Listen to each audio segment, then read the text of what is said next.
Galerinha, situação é a seguinte, ó. JBzinho tá aqui de novo no seu resort. Poderia estar descansando, poderia estar tomando uma caipirinha, poderia estar tomando um chopinho gelado, mas estou aqui acompanhando tudo e a todos.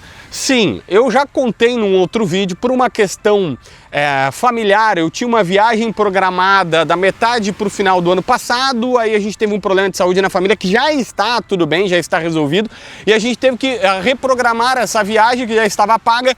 A data escolhida foi essa e foi bem no meio das duas finais. Eu fiz a primeira final e saí, e vou voltar a tempo de fazer o debate raiz da próxima segunda-feira, em Porto Alegre. Por minha sorte, eu sei, e todo mundo começou, eu vou contar um bastidor aqui, o Tiger me mandou um WhatsApp dizendo assim, meu, que ideia maravilhosa, consegui tirar, e não foi programado, nem queria agora, não era o momento, eu tinha outras questões de um projeto que dia 17 de março a gente vai divulgar no Debate Raiz. Eu estava envolvido, eu estou envolvido com esse projeto. A gente vai fazer uma live dia 17 de março e vai anunciar para todo mundo. O maior projeto até então da história do Debate Raiz vai ser anunciado nesse dia. Grava essa data. E aí eu tive que sair para enfim, ficar com as minhas filhas aqui. Estou com as minhas duas filhas, esposa, enfim, família, todo mundo aqui desde domingo. Mas enfim, tá? Vamos tentar, um pouquinho distante, comentar tudo que a gente imagina que vai acontecer nesse clássico Grenal do estádio Beira-Rio, porque muita coisa se passou desde que eu fiz a análise do jogo e principalmente desde que eu fiz a análise dos fatos que aconteceram pós, né, as reclamações e tudo mais, e a gente está aqui para comentar futebol. Mas eu tenho um recado, e eu quero que você preste muito atenção nesse recado, porque é talvez o recado mais importante que eu dei neste canal, para todos nós que precisamos ouvir e precisamos ficar bem atento nesse recado que eu vou falar agora. Pessoal, o Gauchão está terminando e nesses 2 meses de futebol a gente teve muito cartão amarelo, muito cartões vermelhos. Os dois times que mais levaram cartão no Campeonato Gaúcho somaram mais de 30 cartões cada um. O número é ruim, né? Não é legal saber que tem tanto cartão assim. Mas tem outro número que é muito pior. 30 também é o número de tentativas de feminicídios apenas em janeiro no estado do Rio Grande do Sul. Sim, neste mês de janeiro, 11 foram consumados. É um time inteiro de futebol. Não dá para aceitar um número desses. Nós, homens, gaúchos, não podemos mais ficar só na torcida. A gente tem que usar essa mesma energia que nós temos para torcer pelos nossos times e começar a mudar essa realidade. Se tu vê um caso de violência contra a mulher, não maquia, denuncia. Liga agora, 181. Ou acesse o site da Delegacia Online. Essa é uma campanha do governo do estado do Rio Grande do Sul e que tem que engajar todos nós. Porque não são só números ruins, são vidas, são pessoas que nós estamos perdendo justamente por um comportamento que nós, homens, temos que assumir que estamos errando, que estamos fazendo a coisa errada em vários momentos. Então, se você vê alguma coisa, se você suspeita de alguma coisa, tenta ajudar, denuncia, não deixa quieto. É um time de vidas perdidas apenas durante o mês de janeiro do Campeonato Gaúcho. Vamos combinar? Não, acabou, chegou. O Campeonato Gaúcho está chegando ao final e a gente também tem que começar a chegar ao final alguns comportamentos completamente inaceitáveis da nossa sociedade e que eu tenho certeza que você aí do outro lado vai nos ajudar, tá bom? Captou a mensagem? Captou? Não preciso falar mais nada, né? Vamos todo mundo ajudar a proteger as pessoas que a gente ama, porque tá um pouquinho demais. Gente, como também tá demais, é óbvio que em outra proporção, mas tá demais a reclamação de tudo quanto é lado de todo mundo em Grêmio Internacional. Vamos ser bem sinceros aqui, eu e você? Vamos ser bem sinceros? Ninguém tá preocupado com lisura de campeonato, lisura de arbitragem. Tá todo mundo tentando puxar para o seu lado para ver se, na dúvida, o árbitro ou a federação fazem alguma coisa que pode lhe ajudar.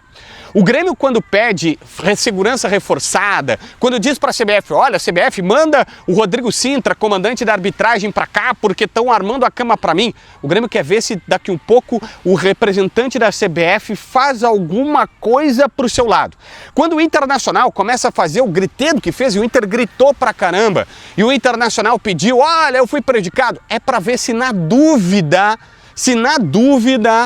o árbitro Rafael Klein na final, que o Baldasso falava que era caseiro e vai apitar o jogo do Beira-Rio, ora pois, né? Mas é a contradição do senhor Fabiano Baldasso. Se na dúvida o Arthur pensa, bah, o Inter tá reclamando do jogo de ida, se eu fizer alguma coisa que desagrade de novo no Inter, e aí na dúvida ele não tem 100% de certeza do pênalti ou do cartão ou do lance, ele deixa passar. A grande verdade é essa. Ninguém tá pensando em futebol, ninguém tá pensando em lisura de campeonato. Tá cada um dos dois lados. E eu tô brigando com os dois agora. Agora a torcida da dupla Grenal vai ficar pistola comigo. Mas aqui é o que eu penso. Sem brigar, sem apontar dedo, eu não gosto de ofender. Não tô dizendo que alguém faça, tá? Eu tô dizendo da minha maneira de comunicar. A gente pode ser mais empático, não precisa ofender ninguém, não precisa criticar ninguém, não precisa botar o dedo na cara de ninguém para ver que quando o Inter começa a reclamar da arbitragem de um jogo que já passou, começa a falar sobre uma foto do Daniel Bins, que é uma foto dele trabalhando na arena com uniforme, com terno e gravata, que os árbitros chegam, e ele, gurizão, começou a apitar seus jogos em Beira-Rio, Arena, outros jogos do Campeonato Brasileiro, começa obviamente a postar foto. O que o Grêmio diz? O que o Inter diz? Ah, olha aí, ó, me prejudicou. O recado do Inter não era mais para aquele jogo, que aquele jogo já tinha passado. O recado era para a partida seguinte, para o jogo seguinte, para ver se o Rafael Klein, na dúvida, não dá alguma coisa para o Inter.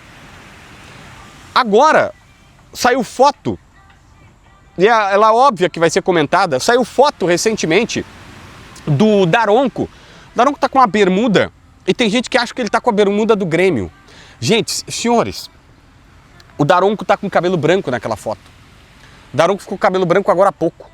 É óbvio que ele já era árbitro de futebol. Vocês acham sério mesmo que um cara que é árbitro de futebol, que vai lá ganhar seus 20, 30 mil para sustentar a família, Daronco talvez até mais, porque ele vai para a Liga Árabe apitar, faz um pouco de Libertadores, um cara que se sustenta disso, ele vai vestir, mesmo que seja em Santa Maria, na cidade dele, ele vai vestir um abrigo do Grêmio para prejudicar toda e qualquer outra escala que ele pegar? Não faz sentido isso.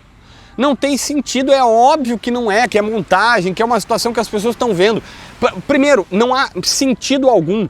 Vamos supor, entrando na loucura aqui, a gente pode até... Agora há pouco eu vi o Simon, Carlos Eugênio Simon, na minha visão, o maior árbitro de todos os tempos do Brasil, que o Simon disse, olha, o Arthur devia ter sido expulso. Tá bom, é a visão do Simon. Vários outros comentaristas de arbitragem disseram que não, que o Arthur era para amarelo porque ele deixa o cotovelo, é a que eu mais me identifico, mas eu não sou árbitro e acho que também vale a reflexão, ninguém é dono da verdade. Mas que ele deixa o cotovelo para proteger, claramente ele assume um risco, o Borré tá vindo ao encontro dele, como ele assumiu o risco e como foi o Borré que veio, não foi ele que fez o gatilho, dá amarelo por conta do risco e não necessariamente por conta de uma tentativa de agressão. Mas eu concordo que o Arthur tá andando num limite perigoso, contra o Juventude já tinha sido assim. Lá no Jacone ele deu um soco na boca do estômago do cara e lá ele tinha que ter sido expulso. Mas aí eu te digo, e eu entendo que existe a polêmica da arbitragem. Vocês acham que o Bins ou o Daronco ficaram na dúvida e disseram, não vou porque jogador de futebol ganha 1 milhão, 1,5 milhão, tem os caras que ganham 2 aí, eles precisam da minha ajuda que tô aqui penando para sustentar minha família. E a gente falou aqui de um salário que é acima da média do futebol brasileiro, 30, 40, 50 mil mensais. Senhores, esses caras estão ganhando isso num curto espaço de tempo, eles são a nata da nata, e 50 mil é meio difícil de conseguir, tá? Mas é a nata da nata, e se eles tiverem uma lesão, acabou. Tem uma lesão muscular por um mês, acabou. O rendimento dele é zero. É zero. Então assim, não tem muito sentido no discurso. Mas também tem muita coisa que é truncada. Que é, por exemplo, assim, ó, agora há pouco o Fabrício Carpinejar, o Grêmio, e aí eu falo, o Grêmio pedir para a CBF aparecer aqui, o Grêmio tá... O Grêmio está tentando pressionar para ver o seguinte, o Inter está gritando, vou gritar também, vou fazer alguma coisa para ver se melhora. A única opinião que eu achei ponderada foi do presidente da Federação Gaúcha de Futebol, que o presidente foi lúcido, dizendo, não, vocês podem reclamar, futebol se reclama de tudo e tal, mas vociferar contra a capacidade, o profissionalismo das pessoas, a capacidade... A gente tá com mania de achar que todo mundo é corrupto, todo mundo é mau. Só a gente, só nós é que somos bons, e as pessoas pensam assim, não, eu sou sério, eu sou incorruptível, eu sou uma pessoa do bem, e aí todo mundo é corrupto, é do mal, Não, gente, tem boas pessoas dentro da arbitragem também, tem boas pessoas dentro dos clubes de futebol, assim como tem bom jornalista e mau jornalista. Tem jornalista que... Há vários casos de jornalistas que se corromperam, há vários casos de jornalistas que falaram bobagem e há vários casos de jornalistas que a maioria que são sérios. Assim como a maioria dos árbitros são sérios, assim como a maioria dos dirigentes que eu conheço, pelo menos, são sérios. Vai ter um ou dois ou três que, obviamente, já fizeram bobagem e várias vezes isso sai na mídia. Mas a gente acha que o presidente da federação foi num bom tom. Agora há pouco saiu uma reportagem do Fabrício Carpinejar, que tá bom. Tá, ele escreveu um texto, Fabrício Carpinejar escreveu um texto dizendo o seguinte, que o Grêmio, o Inter não vai jogar contra o Grêmio, vai jogar contra o sistema, contra a federação, contra a arbitragem, contra a mídia, contra isso, contra aquilo. Cara, coisas que se faz nesse estado desde 1903 ou 9, né? Porque um nasceu em 3, outro nasceu em 1909. Sempre foi assim. Quantas vezes a gente não viu os caras fazendo na década de 90? O Filipão era mestre em fazer isso no Grêmio, contra tudo e contra todos. O presidente Fernando Carvalho, quando brigava com... A diferença é que o presidente Fernando Carvalho, pelo monstro que é, ele brigava com o Corinthians. Porque ele saía da aldeia. Aliás, o presidente Carvalho e o presidente Koff, eles são monstros. Porque aqui na aldeia a gente fica um puxando o outro pelo pé e ninguém cresce. E a gente não sai do gauchão. A gente não sai da nossa zona aqui de cruzar o Mamptuba. A gente não consegue cruzar o Mamptuba. E esses caras conseguiram. Eu queria... já conversei anteriormente com o presidente Koff em entrevistas ou conversas mais informais e nunca tive a oportunidade de avançar sobre futebol com ele. O presidente Carvalho, até por ser de uma época mais recente, que eu era repórter, eu pude conversar com o presidente Carvalho e cada vez mais o admiro como um monstro de dirigente que ele foi, porque ele conseguiu mesmo com o Grêmio e Inter, um puxando o pé do outro aqui, que a gente fica, né, um não deixando o outro crescer. Isso é meio que característica do gaúcho, fazendo uma gaveta aqui. Várias pessoas que tu conversa, eu lembro do Alessandro Dreyer, um amigo que eu tenho, na época ele administrava o Final Esportes, e ele foi trabalhar, acho que era no MSN, em São Paulo, e ele diz, cara, a diferença do pensamento dos paulistas, que é tipo tá, vai meu filho, vai na frente que eu vou indo. O gaúcho, não passa na minha frente, porque e aí todo mundo fica um pouco mais para trás. Mas esses caras, tipo Koff, Carvalho, eles conseguiram cruzar, ver um pouco além. E na verdade o que está acontecendo agora é só isso. O Carpinejar está fazendo um texto que sempre se fez no estado do Rio Grande do Sul, contra todo e contra todos, contra tudo contra todos, sistema azul, que é o que o Fabiano Baldasso adora fazer, e a gente fica aqui olhando para o nosso umbigo e se matando durante 2 meses de Campeonato Gaúcho, peleando para pouca ou quase nada produtividade, porque daí um dos dois vai ganhar, acho que vai ser o Grêmio. Eu falei isso num vídeo aqui, os caras dizendo, é absurdo, tá 3-0 pro Grêmio. É óbvio que a tendência é que seja o Grêmio, assim, na lógica das coisas, a tendência é essa, né? Mas tudo bem, se o Inter ganhar, velho, pra mim que trabalho com o negócio vai ser maravilhoso. Na segunda-feira, imagina o que vai ser o debate raiz. Imagina todas as telas que vão nos assistir com o Baldasso enlouquecido, o Bagé chorando, reclamando, e sabe o que vai acontecer? Provavelmente, se o Inter conseguir uma epopeia e virar, o Bagé vai reclamar da arbitragem, vai dizer que foi a federação, que o Grêmio não pode ser campeão, porque é sempre assim, é isso que eu estou mostrando. Fabrício Carpinejar, inclusive, eu vi, teve um jornalista que eu não concordo, eu só não concordo, eu não vou botar o dedo na cara dele ou achar que ele é boa ou ruim ou má pessoa, não é isso, tá? Eu só não concordo com o posicionamento dele, eu discordo jornalisticamente. O cara colocou, depois não sabe por que tem, por que não tem paz nos estádios, o Carpinejar tá dizendo que o Grêmio vai jogar contra tudo, contra todos, contra o sistema. Tá bom, ele não fez nada demais, ele só falou uma coisa que pra mim é pouco inteligente, porque nos limita no nosso galpão, nos limita na nossa aldeia, mas também, gente, não vamos transformar maior do que é. Enfim, galera, enfim. Eu tô muito feliz que o gauchão vai acabar, porque finalmente a gente vai poder acordar para a vida e olhar para frente. Olhar para a Copa do Brasil, olhar para Brasileirão, olhar para a Copa Sul-Americana, se for o caso, olhar para uma preparação do Inter mais para frente para o que precisa. Enfim, é isso que no final das contas importa, porque de resto a gente fica aqui puxando o outro e não deixando a gente crescer. É isso que está acontecendo e é isso que aconteceu. Não pense que o Inter reclamou porque... Não, o Inter reclamou porque quer que, na dúvida, o Rafael Klein marque para ele no Beira-Rio.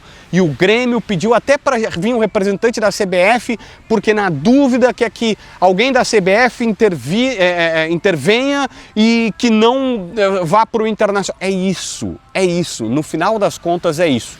Eu não sei como Kofi e Carvalho conseguiram, por um breve período de tempo, nos tirar desta, sabe, dessa coisa aqui que nos limita de crescimento. Eu não sei, mas no fundo é só isso que aconteceu nessa semana.